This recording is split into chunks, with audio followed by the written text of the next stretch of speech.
너희는 여호와 우리 하나님을 높여 그의 발등상 앞에서 경배할지어다. 그는 거룩하시도다. 너희는 여호와 우리 하나님을 높이고 그 성산에서 예배할지어다. 여호와 우리 하나님은 거룩하심이로다. 아멘. 은혜로우신 하나님 아버지, 코로나와 그로 인한 어려운 삶의 환경 가운데서도 저희들의 삶을 지켜주시고 오늘도 하나님 앞 예배의 자리로 나오게 하셨으니 진심으로 감사를 드립니다. 전심으로 올려드리는 우리 예배를 오늘도 기쁘게 받아주시고 은혜 풍성히 내려 주시옵소서. 예수님의 이름으로 기원하옵나이다. 아멘. 1장 찬송입니다.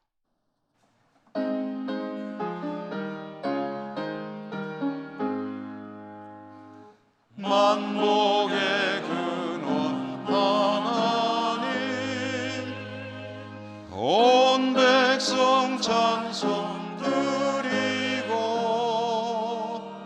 저 천사여 찬송하세. 찬송 성부 성자 성령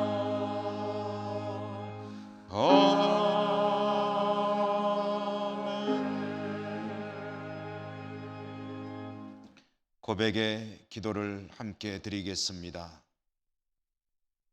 주님께서 십자가 지심으로 구원의 은총을 베푸셨지만 저희들은 구원받은 하나님의 자녀답게 살지 못할 때가 많았습니다. 성령의 인도하심을 따르기보다는 육체의 소욕을 더 많이 따랐고 하나님의 나라와 의를 구하기보다는 자신의 나라와 의를 구하는 일이 더 많았습니다. 때로는 이러한 저희들의 삶의 모습으로 하나님의 영광이 가리워지기도 했습니다.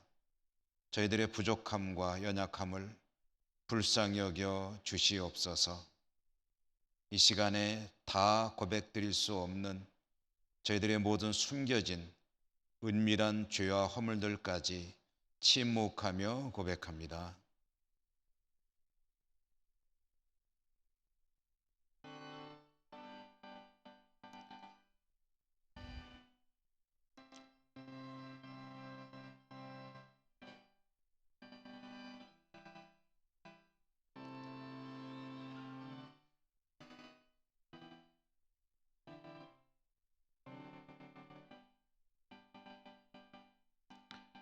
하나님의 사죄의 말씀입니다. 예수께서 이르시되 나도 너를 정죄하지 아니하노니 가서 다시는 죄를 범하지 말라 하시니라. 아멘. 성시교도 교동문 53번. 내가 산을 향하여 눈을 들리라. 나의 도움이 어디서 올까? 여호와께서 너를 실족하지 아니하게 하시며 너를 지키시는 이가 졸지 아니하시리로다.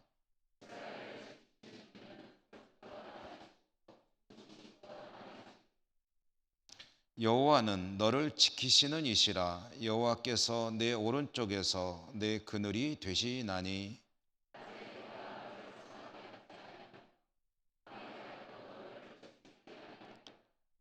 여호와께서 너를 지켜 모든 환난을 면하게 하시며 또 내 영혼을 지키시리로다.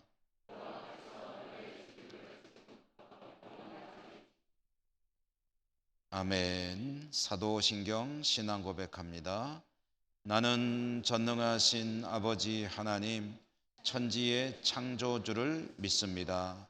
나는 그의 유일하신 아들 우리 주 예수 그리스도를 믿습니다. 그는 성령으로 잉태되어 동정녀 마리아에게서 나시고 본디오 빌라도에게 고난을 받아 십자가에 못 박혀 죽으시고 장사된 지 사흘 만에 죽은 자 가운데서 다시 살아나셨으며 하늘에 오르시어 전능하신 아버지 하나님 우편에 앉아 계시다가 거기로부터 살아있는 자와 죽은 자를 심판하러 오십니다. 나는 성령을 믿으며 거룩한 공교회와 성도의 교제와 죄를 용서받는 것과 몸의 부활과 영생을 믿습니다. 아멘. 14장입니다.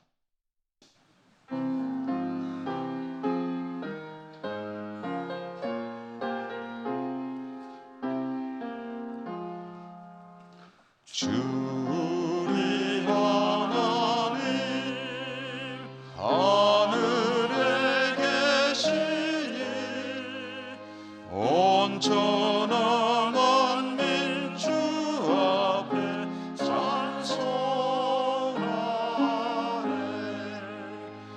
이 천지 만물도 주 앞에 엎드려 그 거룩하신 이름을 높이네. 주 언약하신 것 끝까지 지키네. 저 하늘 나라 향하여 걷가리라. 주 얼굴 배울 때 내 맘이 기쁘고 영원히 주의 영광을 찬양하리. 왕의 왕 되신 주 하늘에 계시니 이 세상 죄악 이기신 구주 예수. 저 천군 천사들 주옹이하고서 무성도 함께 영원히 늘 섬기는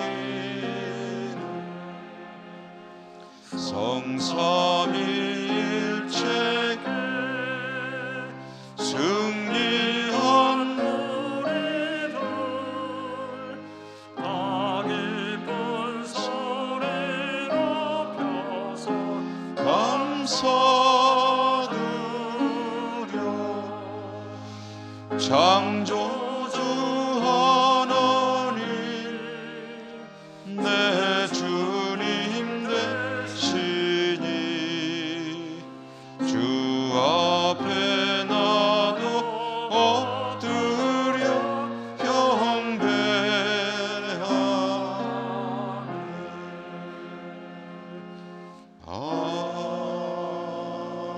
아멘. 김장호 장로님 기도 인도하시겠습니다.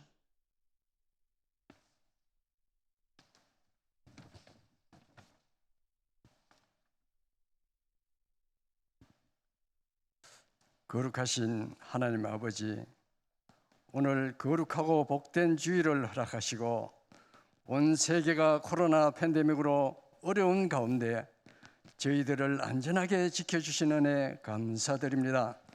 주님의 영광을 찬송하며 거룩한 예배자로 보좌 앞에 신령과 진정으로 예배하도록 인도하옵소서. 우리 교회가 창립 110주년을 맞도록 앞서가신 분들의 헌신적인 봉사와 기도로 이렇게 건강한 교회로 성장하게 하심을 감사드립니다. 사랑의 하나님, 저희들을 늘 보호해 주시고 동행해 주심을 알면서도 순간순간 세상의 염려와 이기심으로 지은 죄와 허물이 많습니다. 용서하여 주시고 긍휼과 사랑을 베풀어 주옵소서. 저희들의 잘못된 가치관과 삶의 방향을 바로잡아 주셔서 하나님의 선하신 뜻을 이 땅에 펼치는데 충성을 다하는 성도들 되게 하옵소서. 내년 대선을 앞두고 대권을 꿈꾸고 있는 분들이 있지만 교회의 예배가 정부로부터 간섭받지 않는 나라, 서민들이 내 집 갖기에 희망을 주는 나라, 청년들이 꿈을 펼칠 수 있는 나라, 기업과 근로자들이 함께 성장하는 나라, 소상공인들도 배려하는 나라 등 이런 것들을 잘 이룰 수 있는 분이 선택되어 정직과 진실과 순수함으로 법치가 바로 서는 나라 되게 하옵소서. 국회에 상정되어 있는 포괄적 차별금지법은 성소수자와 약자를 보호한다는 명목으로 포장되어 있지만 우리 기독교와 배치되는 조항들이 숨어 있습니다. 꼭 폐기되도록 성도님들이 함께 기도하게 하옵소서. 은혜가 충만하신 하나님, 어렵고 힘든 환경 속에서도 열방에서 선교 사역을 감당하시는 선교사님들이 있습니다. 저희들은 마음과 뜻을 같이하여 복음의 동력자가 되게 하옵소서. 코로나19가 4차 유행의 시작 단계에 와 있습니다. 주님의 긍휼하신 손길로 우리나라를 지켜주옵소서. 속히 코로나의 확산이 멈춰지게 하여 주시고 경제가 살아나고 우리의 삶이 다시 정상으로 돌아가게 하옵소서.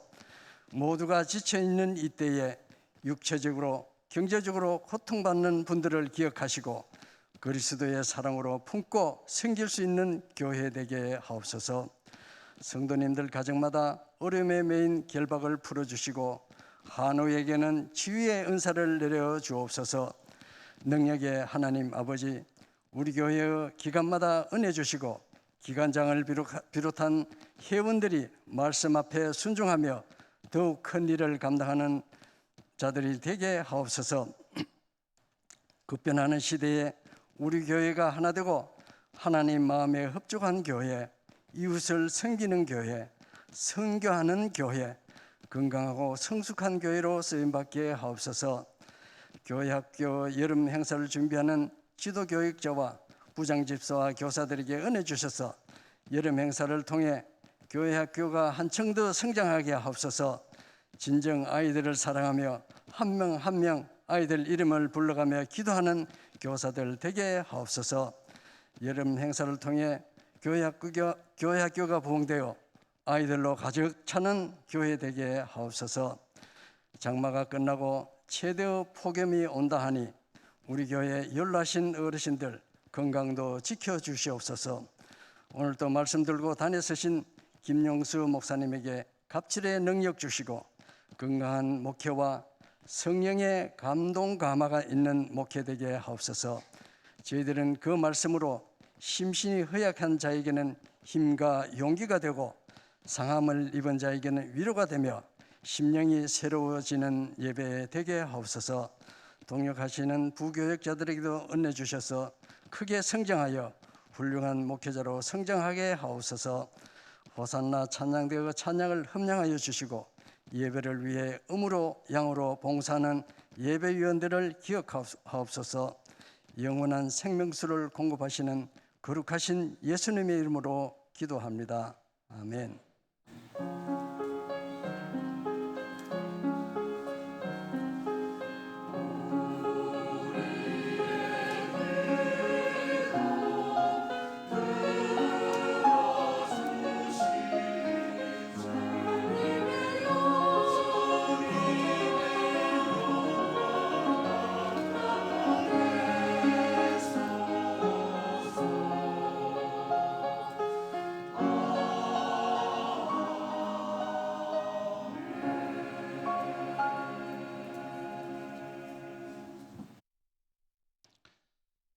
오늘 하나님께서 주시는 말씀을 봉독하겠습니다. 구약성경 창세기 32장 30절에서 32절까지의 말씀입니다.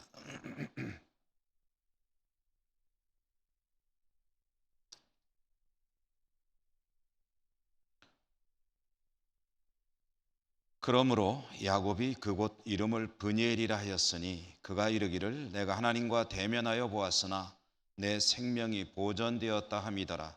그가 브니엘을 지날 때에 해가 돋았고 그의 허벅다리로 말미암아 절었더라.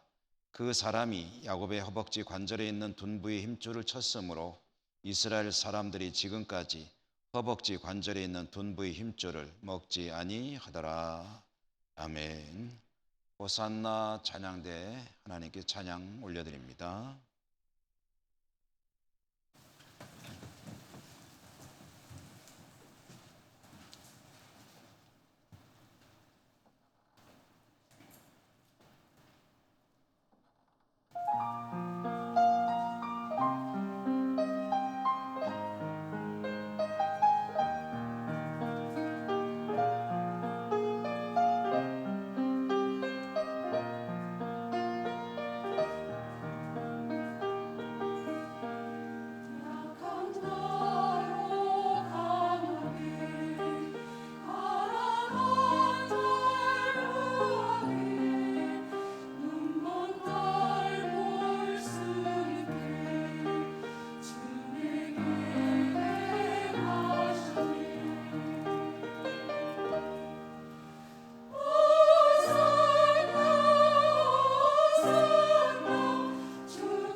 오늘도 하나님 앞에 나오신 여러분들을 진심으로 축복합니다.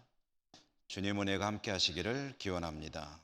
오늘은 성령 강림절 후 여덟째 주일 느린 걸음이라는 제목으로 말씀을 전해드리겠습니다. 가끔은 분주하게 살다가 자신의 삶을 돌아볼 때가 있지요. 그리고 지나온 시간들을 돌아보면 명료하게 떠오르는 그런 장면들이 있습니다. 저에게도 그런 기억들이, 장면들이 많이 있는데요. 말씀을 묵상하면서 떠올랐던 그런 기억이 하나 있습니다. 별로 그렇게 중요한 일도 아니고 시시콜콜한 일이었지만 지금으로부터 한 50여 년 전의 기억입니다. 고등학생 시절이었는데 아침에 학교 가던 등굣길에 이제 교문이 가까워지면 골목길로 접어들게 되고 많은 학생들이 학교의 정문을 향해서 발걸음을 재촉하던 그런 시각이었는데요. 저도 지각하지 않으려고 열심히 발걸음을 놀려서 학교를 향해 가고 있을 때에 제 뒤에 오던 한 친구가 저를 훌쩍 추월해 가지고 앞으로 가는 그런 광경을 보게 되었습니다. 아무것도 아닌 일이죠. 근데 저는 그때에 저를 추월해서 앞질러 가는 친구를 보면서 자존심이 상했습니다. 왜냐하면 그 친구가 저보다 키도 작고 다리 길이도 짧은 친구였는데 스피드는 훨씬 빠르다는 생각에 속으로 순간적으로 그런 생각을 했습니다. 내가 쟤보다 큰데, 내가 쟤보다 다리도 긴데 왜 쟤가 나보다 빠르지? 그러면서 잠시이지만 그 아이를 관찰하면서 따라갔습니다. 그리고 답이 곧 나왔습니다. 나보다 키도 작고 다리 길이도 짧았지만 걸음걸이를 빨리빨리 하더라고요. 그러니까 스피드가 빨랐고 제가 한 걸음 걷는 동안에 정확하진 않겠지만 적어도 한 걸음 한 반 정도는 발걸음을 놀리는 게 아니냐. 키도 작고 다리 길이도 짧았지만 저보다 빨랐던 이유가 거기에 있다는 것을 알게 되었죠. 그러고 보면 저는 좀 걸음이 느린 편인 것 같습니다. 걸음만 그런 것이 아니라 성품도 대체로 그리 서두르지 않는 편인 것 같습니다. 그런데 여러분, 길을 걸을 때에 발걸음은 빨라도 좋고 느린들 무슨 문제가 그렇게 크겠습니까? 그런데 중요한 것은 삶의 스피드이겠죠. 얼마나 빠른 발걸음으로 인생을 살아가느냐, 삶의 스타일이 얼마나 서두르고 그리고 달려가는 인생이냐, 아니면 좀 느긋한 인생의 자세를 살아가고 있느냐, 이런 것들은 그 사람의 삶에 미치는 영향이 큰 요소들이 되겠죠. 우리는 대체로 빠른 것을 좋아하는 것 같습니다. 뭐든지 빨리빨리라는 것이 우리의 국민성이라는 이야기는 너무 많이 들은 이야기죠. 그리고 빨리빨리 진행이 될 때 참 좋아하는 것 같습니다. 얼마 전에 우리 교단 총회에서 행사가 있어서 서울에를 다녀왔는데 그 행사장에서 한 목사님을 만났어요. 오랜만에 만났습니다. 만나서 안부도 좀 묻고 하다가 그 목사님에게 아들이 둘이 있는데 그 아이들이 어려서부터 아주 명석하고 공부도 잘하고 똑똑했기 때문에 궁금하기도 해서 이제 아이들의 소식을 좀 물었더니 대답을 하더군요. 큰 아이는 투자금융회사에 들어가서 고속 승진을 해가지고 나이도 아직 어리지만 차장으로 근무하고 있다 하는 이야기를 하고, 작은 아이는 공군사관학교를 나와서 파일럿이 되었다는 얘기를 하길래 아이들이 참 어려서부터 똑똑하더니 잘 되었군요. 그리고 큰아이가 그 나이에 벌써 차장이면은 이제 곧 부장도 되고 임원도 되고 또 잘 되면 사장도 되고 참 좋겠군요 했더니 대답이 좀 뜻밖의 대답을 하더라고요. 큰 아이가 승진하는 거에 대해서 스스로 굉장히 좀 늦추려고 노력을 한다는 거예요. 이제 곧 부장도 되고 임원도 되고 하는 그런 고속 승진이 아니라 좀 천천히 승진하려고 동기들보다 앞서가지 않으려고 노력을 한다는 거예요. 그래서 왜 그러냐? 승진 빨리빨리 하면 좋지 않느냐? 그랬더니 승진을 빨리 하면 퇴직도 빠르다는 거예요. 그러면 빨리 승진해서 빨리 퇴직하느니 늦게 승진해서 늦게 퇴직하는 게 좋다. 그러므로 퇴직을 늦추려고 하고 있다 하는 이야기를 듣고 아하, 빠른 것만이 좋은 것은 아니구나 하는 것을 생각할 수 있었습니다. 여러분의 인생의 스피드는 어떻습니까? 여러분의 인생의 발걸음은 항상 재촉하는 그런 발걸음입니까? 한 걸음이라도 남들보다 더 빨리 걷기 위해서 힘쓰고 애쓰는 그런 편이십니까? 아니면 좀 느려도 괜찮다 하는 자세로 살아가십니까? 오늘 성경 속의 이야기는 야곱이라고 하는 사람의 이야기죠. 야곱. 오늘 우리가 말하는 이런 주제와 연결시켜 본다면 야곱은 정말 그 일생을 발빠르게 살려고 애썼던 사람이다 하는 것을 알 수 있습니다. 그는 간발의 차이로 쌍둥이 형제 중에 동생으로 태어났습니다. 아마 그 간격이 인터벌이 얼마나 됐을지 모르겠지만 길으면은 한두 시간 됐겠죠. 짧으면은 몇 분 차이였겠죠. 근데 그 짧은 차이로 인해서 야곱의 평생 삶의 자세가 결정이 되어 버렸습니다. 그는 동생으로 태어난 것, 다시 말해 장남이 되지 못한 것에 대한 상실감으로 평생을 어쩌면은 그 상실감을 메꾸기 위해 뛰어다니며 살았던 사람이 아니냐 하는 생각을 하게 됩니다. 장남이 되지 못한 것이 한이 되다시피 해서 그는 그것을 메꾸기 위해서 나름대로 머리를 쓰고 약삭빠르게 일생을 살았죠.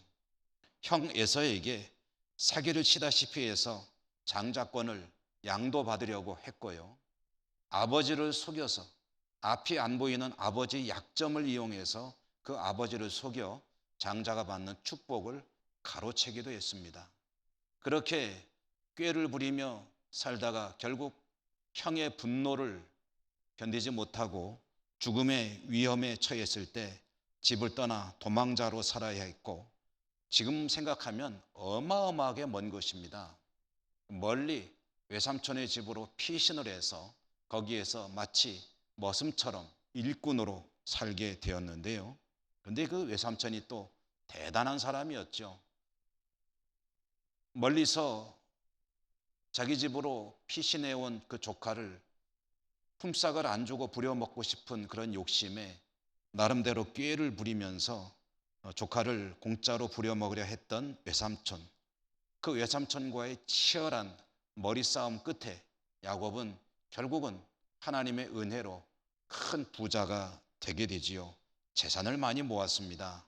그리고 아내도 넷이나 얻게 되었죠.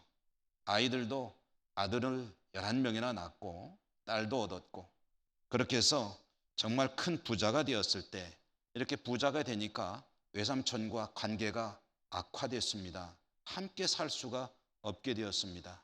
그때 마침 하나님은 야곱에게 이제는 고향으로 돌아가라. 20년 만에 고향으로 돌아갈 것을 명하셨습니다. 야곱은 네 아내와 11명의 아들과 또 딸과 그리고 가축들과 종들, 하인들을 데리고 귀향길에 올랐죠. 이 정도면 크게 성공한 것 아니겠습니까? 큰 부자가 되었습니다. 대가족도 이루었습니다. 여러분, 가족이 크게 이루어진다는 것은 고대 사회에서는 하나님이 주시는 가장 큰 축복 중에 하나입니다. 돈도 많아요. 대가족도 이루었어요. 정말 큰 소리 치며 살 수 있는 그런 귀향길 금이 환영하는 거죠. 이렇게 참으로 의기양양하게 귀향길에 오를 수 있었던 야곱. 그런데 그 마음속에 커다란 돌덩어리가 하나 있습니다. 무거운 마음입니다. 이 생각만 하면 즐겁다가도 갑자기 우울해집니다. 누구겠습니까? 형 에서 때문에 그렇습니다. 형 에서로 인한 걱정이죠. 형 에서는 정말 거친 사람입니다. 그리고 그 당시에 형도 상당히 성공을 했습니다. 야곱보다 훨씬 더 성공했죠. 세일이라고 하는 한 지역을 다스리는 그런 권력자가 되어 있었습니다. 그 휘하에 수많은 군사까지 거느린 그런 일종의 군주가 되어 있었는데요. 그 에서가 야곱으로서는 어떻게 나올지 참 궁금하기도 하고 두렵기도 했습니다.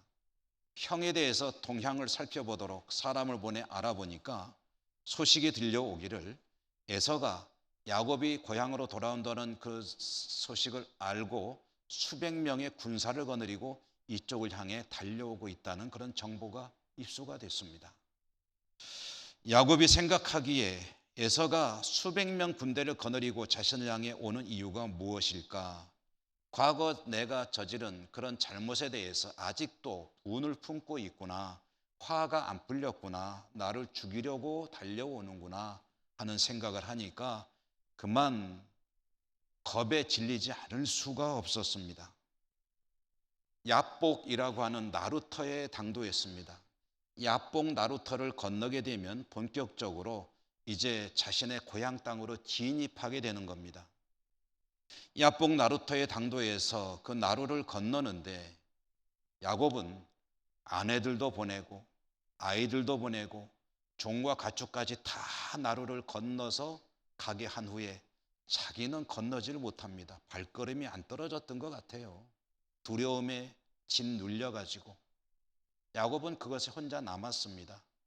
가긴 가야 되는데 발걸음이 안 떨어져서 못 가는지 어찌 됐는지 야복 나루를 건너지 못하고 있던 야곱, 밤이 됩니다.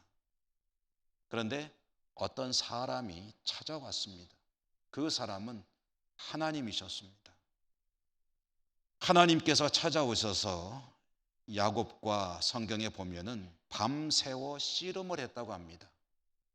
홀로 남아 고통 가운데 괴로워하던 야곱, 그를 찾아온 하나님과 야곱이 씨름했다고 한다면 무슨 일이 벌어진 것일까요? 실제로 붙잡고 씨름을 한 것일까요? 물론 그런 형태를 띄었을 수도 있죠. 그런데 이 씨름의 내용은 야곱이 하나님께 기도하는 것이었습니다. 하나님께 청원하는 것이죠. 하나님께 자신의 요구를 들어달라고 졸라대는 것입니다. 그런데 야곱이 하나님께 그렇게 졸라대는데도 불구하고 하나님은 야곱의 요청을 그대로 들어준 것 같지 않습니다. 왜냐하면 야곱이 하나님 이렇게 좀 해주세요 라고 요청했을 때 하나님이 그래 걱정 마라 오케이 이렇게 응답을 하셨다면 밤새워 씨름할 이유가 없겠죠. 얘기가 잘 된 거니까. 그런데 밤새워 씨름했다는 거, 실갱이를 했다는 거, 줄다리기 했다는 얘기는 무슨 소리겠습니까? 야곱이 요청하는 것에 대해서 하나님이 속 시원하게 대답을 안 하셨다는 얘기죠. 그러니 야곱은 계속해서 자기 요청을 들어달라고 쫄라대고 하나님은 안 된다 아니면은 다른 대답을 내놓으시고 그러니까 둘 사이에 말하자면은 줄다리기가 계속되고 밤새워 그 일이 벌어졌는데 그것이 바로 야곱과 하나님의 씨름이었다는 거죠. 그러면 여러분 야곱은 하나님께 성경에 보면 나를 축복해 주십시오라고 했는데 무엇을 축복해 달라고 한 것일까요? 야곱이 하나님께 복을 내려달라고 했다면 무엇을 요구한 것일까요? 이것은 뭐 그리 어렵지 않게 짐작할 수가 있죠. 지금 야곱의 상황을 들여다보면 하나님께 구할 것이라는 건 뻔하지 않습니까? 지금 죽을 지경입니다. 무서워서 에서가. 그렇다면 이제 곧 시간이 지나면 나도 야복나루를 건너서 가족들과 합류를 해가지고 이제 가면서 에서와 마주치게 될 텐데, 그때에 지금 내 생각에는 에서가 분이 안 풀려서 군대를 이끌고 가지고 나는 물론이요 가족을 다 몰살시킬 것 같은데, 그 두려운 상황을 모면할 수 있도록 아니면 이겨낼 수 있도록 어쨌든 나와 내 가족과 내 종들과 내 가축과 모든 재산이 온전할 수 있도록 하나님이 지켜달라라는 그런 요구하지 않겠습니까? 그것 말고 다른 거 지금 구할 게 뭐가 있겠습니까? 그런데 그와 같이 야곱이 요구를 했을 때 하나님이 오케이라고 하셨으면은 그럼 얘기가 진짜 끝났겠죠. 근데 하나님께서 야곱의 요구에 대해서 그대로 알았다라고 말씀을 하신 것이 아니라는 이야기입니다. 그러면 하나님은 야곱의 안전에 대해서 관심이 없으신 걸까요? 야곱이 살거나 죽거나 그건 네 문제 아니냐. 그러고 솔직히 말해서 너 옛날에 잘못했잖아. 그러니까 죄값을 치러야지 라고 말씀하신 걸까요? 그건 또 앞뒤가 맞질 않습니다. 왜냐하면 야곱이 고향으로 돌아오는 것은 자기가 결정한 게 아니라 하나님이 가라고 하신 거거든요. 그럼 하나님께서 가라고 하셨으면은 적어도 고향에 잘 도착할 수 있도록 지켜주셔야 되는 거 아닙니까? 야곱의 안전에 의해서 하나님이 관심이 없다는 것은 말이 되지를 않습니다. 앞뒤가 안 맞는 얘기예요. 그렇기 때문에 우리는 이 상황을 어렵지 않게 추정해 볼 수 있습니다. 야곱은 요구했습니다. 에서로부터 지켜주십시오.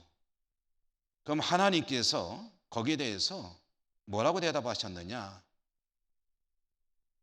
성경 전체를 통해서 놓고 본다면 하나님의 대답은 믿음을 요구하셨을 것입니다.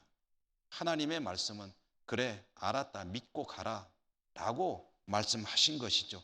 내가 지켜주겠다. 그러나 야곱이 어떤 사람입니까? 지금까지 남을 의심하며 남으로부터 속지 않으려고 철저하게 자신을 지키며 살아왔던 사람 아닙니까? 하나님이 내가 지켜줄게 걱정 말고 가라 믿으라 나를 믿으라라고 하셨을 터인데 야곱은 그 말만 가지고는 안심이 안 되는 거죠. 하나님 그 말로만 하는 거 말고 확실하게 보여주시오. 군대를 여기에 내 앞에 갖다 놓든지 아니면은 오다가 에서가 어떻게 됐다는 소식을 들려주시든지 어쨌든 뭔가 확실한 보장을 해주지 않으면 난 안 가겠어. 보장해 주시오. 믿음으로 가라. 보장해 주세요. 믿고 가라니까 아니요 내 눈으로 보기 전엔 나는 못 가겠소이다. 여러분 이 실갱이 줄다리기 안 익숙하지 않습니까? 하나님께 드리는 이 기도 그리고 하나님의 응답 좀 우리에게 낯익은 광경 아닙니까? 하나님 이렇게 해주세요. 믿으라. 믿기만 하여라. 하이 그 믿음 그런 거 말고 내 눈으로 좀 보게 좀 해주세요. 이 긴 씨름은 밤새 진행이 되었습니다. 그리고 이 씨름은 하나님께서 야곱의 엉치뼈를 때림으로 끝나게 됩니다. 엉치뼈라는 곳이요 여기 얻어맞으면 다리에 힘이 풀리고 몸의 중심이 흐트러지면서 풀썩 주저앉을 수밖에 없게 된다고 합니다. 야곱이 엉치뼈를 얻어맞고 힘이 풀리며 주저앉았을 때에 하나님께서 하시는 말씀 내가 이겼다. 내 이름을 이제는 야곱이라 하지 말고 이스라엘이라고 불러라 라고 하시면서 떠나시는데요. 그런데 여러분 야곱이 얻어맞고 주저앉아서 하나님이 떠나실 때 그때 제정신이 들은 것 같습니다. 그 전에 하나님 붙들고 씨름할 때는 지금 곧 죽을지도 모른다는 그 겁에 질린 마음으로 살려주세요 살려주세요 믿어라 내 눈으로 보여주세요 라고 할 때는 미처 깨닫지 못했는데 하나님이 떠나시고 나니까 제정신이 확 들면서 온몸에 소름이 확 끼쳤을 것입니다. 아이쿠 왜 그랬을까요? 자기가 밤새 하나님 붙들고 씨름했다는 사실을 새삼 인식하게 된 것입니다. 밤새 하나님을 붙들고 씨름했다. 이 일이 도대체 어떤 일이냐 하면은요, 이스라엘 사람들에게 있어서 하나님은 어떤 분이시냐면은 대면만 해도 죽을 수밖에 없는 그런 휘황찬란한 분이십니다. 거룩한 분이시고, 너무나도 거룩하신 그 하나님이시기에 죄로 물들어 있는 인간은 그 앞에 서게 되면은 자동적으로 죽는 것으로 알고 있습니다. 이런 비유를 제가 가끔 들지요. 예를 들자면 이렇게 생각해 보십시다. 수만 볼트의 고압 전기 앞에 살아있는 어떤 사람이든 생물체든 어떤 존재가 앞에 선다 그러면은 그 고압 전기로 인해서 접촉한다 그러면은 뭐 새까맣게 타 죽고 말겠죠. 접촉하는 순간. 그런데 그 고압 전선과 슬쩍 접촉한 게 아니라 뚫뚫 말고서 하룻밤 동안 뒹굴었다고 생각해 보십시다. 근데 그걸 뒹굴 때는 몰랐어요. 근데 고압 전선을 딱 띄워놓고 가만히 보니까 이게 수만 볼트 고압 전선이네. 이걸 내가 감고서 밤새 뒹굴었는데 죽지 않고 살았네. 여러분, 이런 비유가 적절할지는 모르겠습니다만은 야곱의 마음이 그렇습니다. 내가 하나님과 밤새워 씨름했는데 죽지 않았네.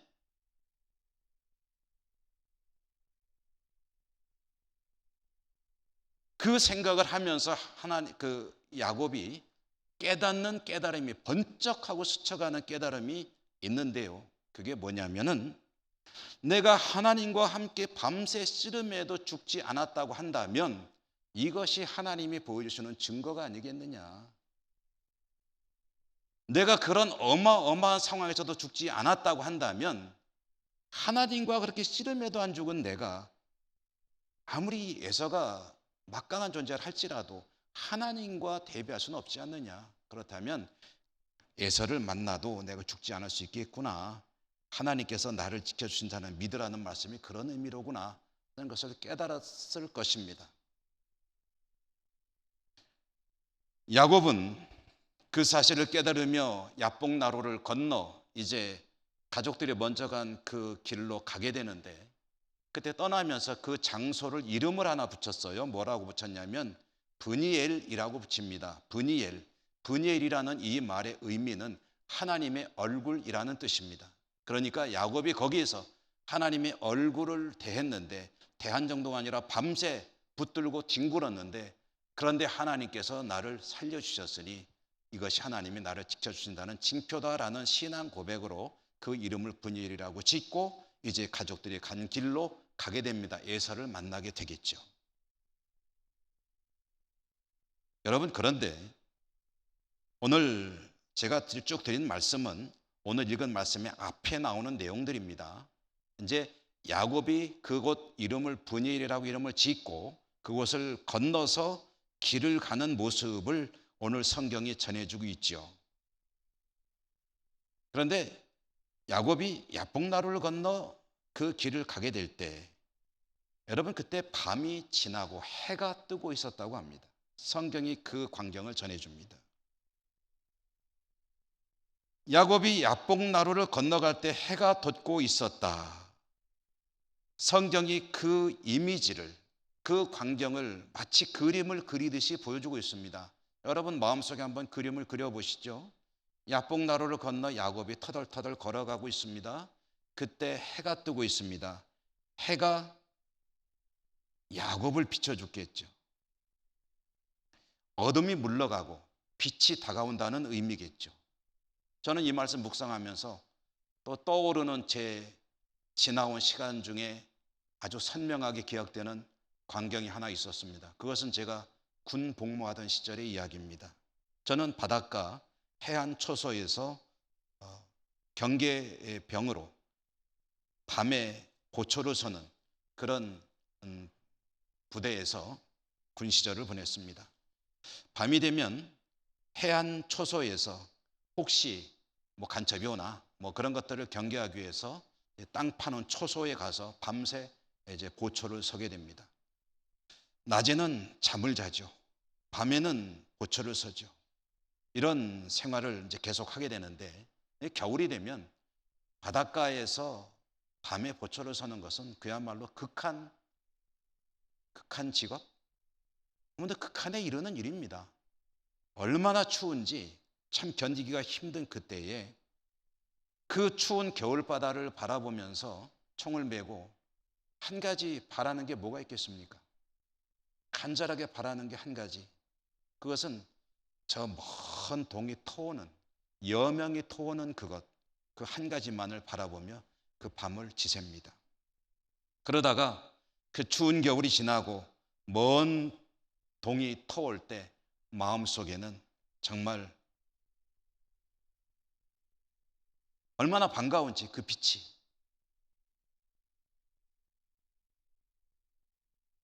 야곱은 두려움의 밤을 지내고 그리고 하나님께 치열하게 기도하며 그 밤이 지나갔을 때 하나님의 안보하심을 믿게 되고 이때에 야곱의 어두운 밤은 지나가고 그리고 새로운 해가 떠오르는 것을 성경이 전해주고 있는 것입니다. 이 광경을 마음속에 스케치북을 하나 준비해 놓고 그려보았습니다. 해는 동쪽에서 떠오르죠. 야곱이 가는 방향은 서쪽입니다. 그러므로 야곱은 해를 등지고 걸어가고 있었겠죠. 해를 떠오르는 해를 등지고 걸어가는 야곱의 머리 위로, 어깨 위로 아침 햇살이 쏟아져 내리고 있었을 것입니다.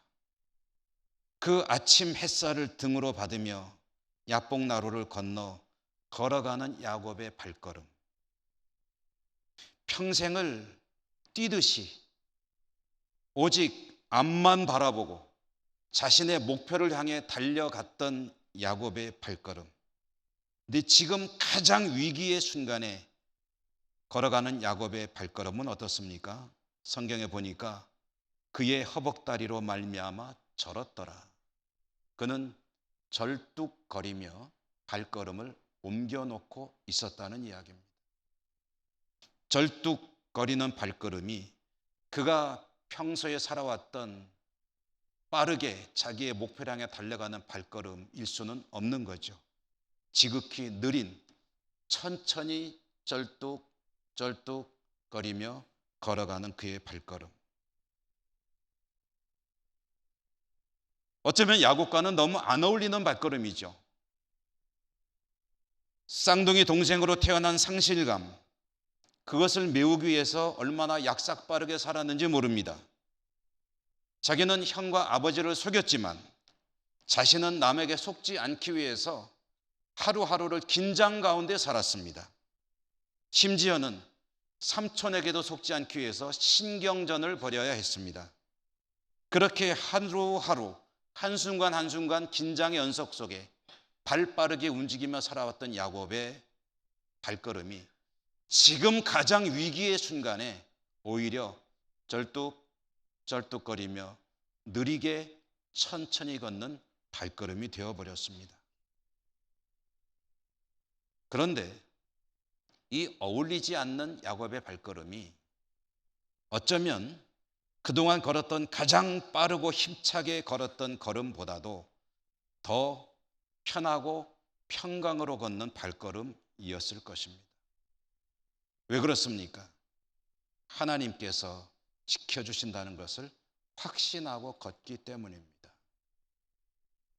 비록 느린 걸음, 온전치 못한 걸음이지만, 절뚝거리는 걸음이지만 하나님께서 함께 하시는 걸음이라고 한다면 그 발걸음이 가장 힘있고 능력 있는 발걸음이 될 것입니다. 여러분, 우리의 인생은 참 분주합니다. 우리의 목표를 향해서 얼마나 바쁘게 살아가고 있습니까? 코로나 세상이다 보니 그것이 더 깊어지죠. 더 힘겨워지고 더 빨리, 더 생각 많이 하고 더 머리를 짜내며 살아야 하는 세상이 되어가고 있습니다. 그런데 오늘 말씀은 우리에게 계시합니다. 때로는 나의 생각과 나의 목표만을 향해 정신없이 앞으로만 달려가는 것이 아니라 때로는 조금 느린 걸음일지라도 하나님과 함께 걸을 수만 있다면 그것이 더 능력 있고 더 내 삶을 복되게 하는 것이다 라는 것을 오늘 성경이 우리에게 들려주고 있습니다. 절뚝거리고 느리고 약해 보일지 모르고 좀 답답하게 생각될지 모릅니다. 그러나 하나님께서 때로는 나의 환도뼈를 치셔가지고 너 좀 천천히 걸어야 되겠다, 나랑 같이 가자, 나를 믿고 믿음의 발걸음을 걸으라 라고 하신다면, 또 그렇게 걸을 수만 있다면 그 발걸음은 참으로 복된 발걸음이 될 것입니다. 여러분, 우리 인생에 중요한 것은 나의 힘, 나의 능력이 아닙니다. 얼마나 하나님의 힘, 하나님의 능력을 의지하며 살아갈 수 있느냐 하는 것이 우리 삶을 복되게 하느냐 그렇지 않느냐의 갈림길이 될 것입니다. 빠르게 사는 일에도 힘써야 합니다. 열심히 살아야 합니다. 분주해야 합니다. 게으르다는 것이 아닙니다. 그렇지만 때로는 하나님과 함께 걷기 위해서 조금은 스피드를 낮추고 좀 늦추고 느린 걸음에도 우리가 힘을 쏟을 때 우리의 삶은 더욱 복된 인생이 될 줄로 믿습니다. 기도하겠습니다. 하나님 감사합니다. 그렇습니다. 빠르던 느리던 하나님 손 붙잡고 하나님을 믿으며 의지하며 걷는 걸음이 복된 걸음임을 깨닫습니다. 혹시 앞으로 달려가기 위해 하나님께서 말씀하시는데 하나님의 말씀을 외면하며 달려간 것은 아니었든지 저희들의 삶을 돌아봅니다. 오늘 말씀 주셨사오니 이 말씀 붙들고 하나님과 함께하는 발걸음, 함께하는 인생에 더 힘쓰고 승리하는 저희 모두가 될 수 있도록 인도하시고 축복해 주옵소서. 예수님 이름으로 감사하고 기도 올리옵나이다. 아멘. 430장 하시며 봉헌하시겠습니다.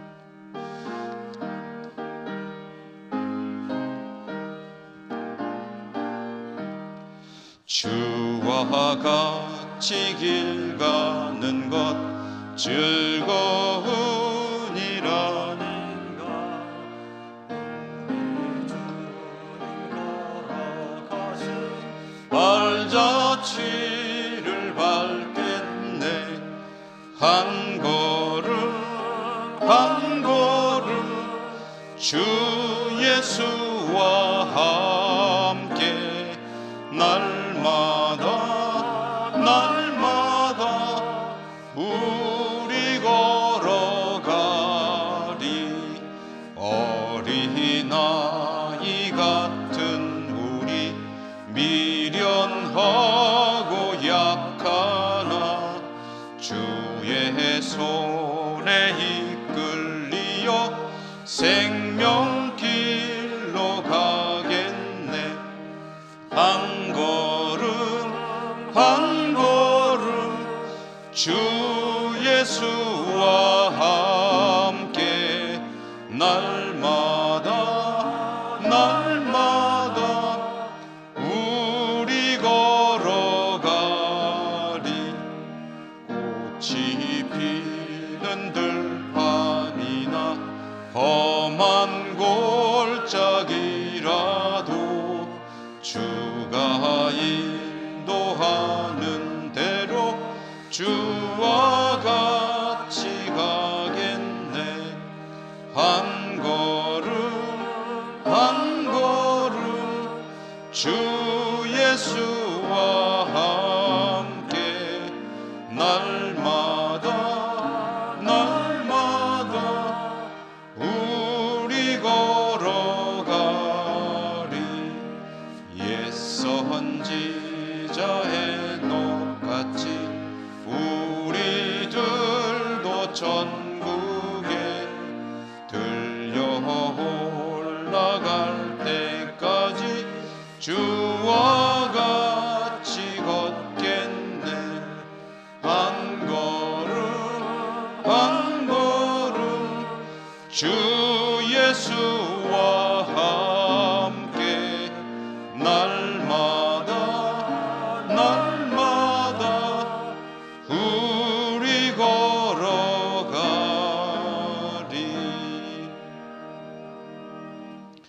하나님 감사합니다. 오늘도 하나님을 예배하는 자리에 있게 해주심에 감사하고 또 하나님을 예배하러 나오며 빈손으로 오지 않고 예물을 준비할 수 있도록 물질의 복 주신 것을 감사합니다.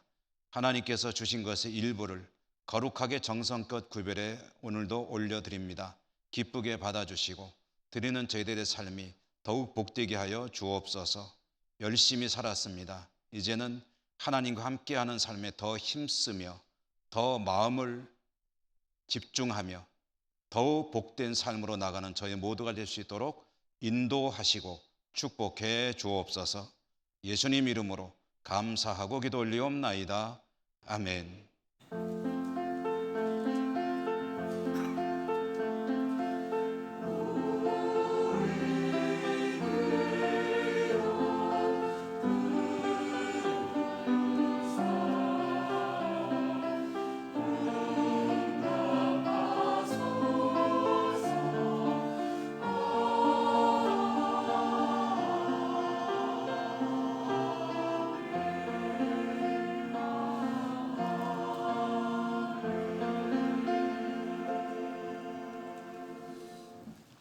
교회 소식을 전해드리기 전에 오늘 2부 예배에 우리 교회 새 가족으로 등록하신 집사님이 계셔서 우리가 환영하고 그리고 교회 소식 전하겠습니다.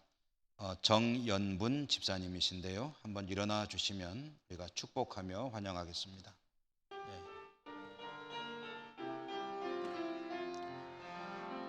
주의 사랑으로 환영합니다.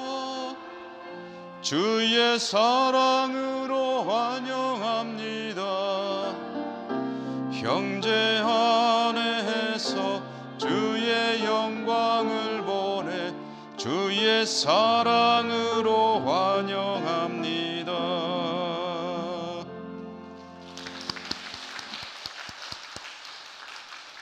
네, 감사합니다. 교회 소식입니다.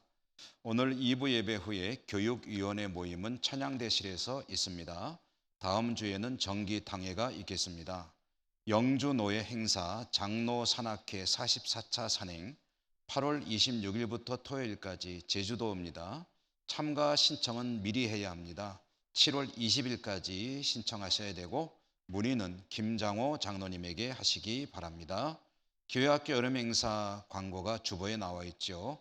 그 상자 속에 들어있는 일정대로 진행이 되고 있는데요. 여러분 많은 기도 부탁드립니다. 교우동정 우선 저는 오늘 오후 3시에 우리 영주노회 봉화 두문교회 목사 위임 예식이 있어 순서를 맡아 잠시 다녀오도록 하겠습니다. 김미용 집사님은 군무원 6급으로 승진하셨다는 소식 축하드립니다. 우리 곁에 계신 분들하고 인사하시며 일어나도록 하시지요. 사랑합니다. 축복합니다.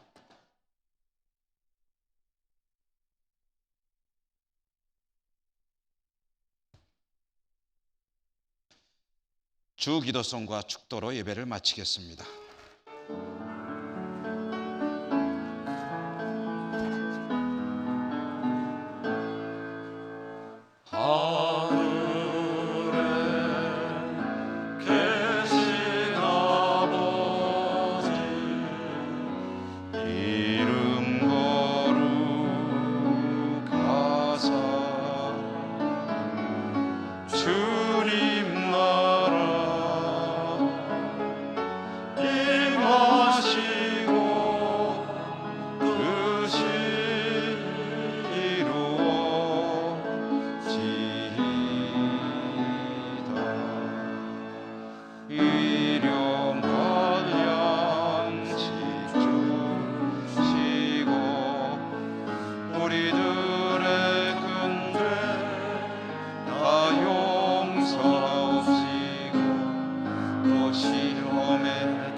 사랑의 하나님, 하나님을 예배하고 주의 백성들 또 한 주간 세상에 살아갈 때 동행해 주시고 지켜주시고 축복해 주옵소서. 흩어져 살아간 우리 모든 가족들 있는 곳마다 하나님 은혜 내려주시고 또한 안보하여 주옵소서. 예수님 이름으로 감사하고 기도드립니다. 아멘. 주 예수 그리스도의 은혜와 하나님 사랑과 성령의 교통하심이 주의 백성들 머리머리 위에와 모든 삶의 자리 위에 항상 함께 계시옵기를 축원하옵나이다. 아멘.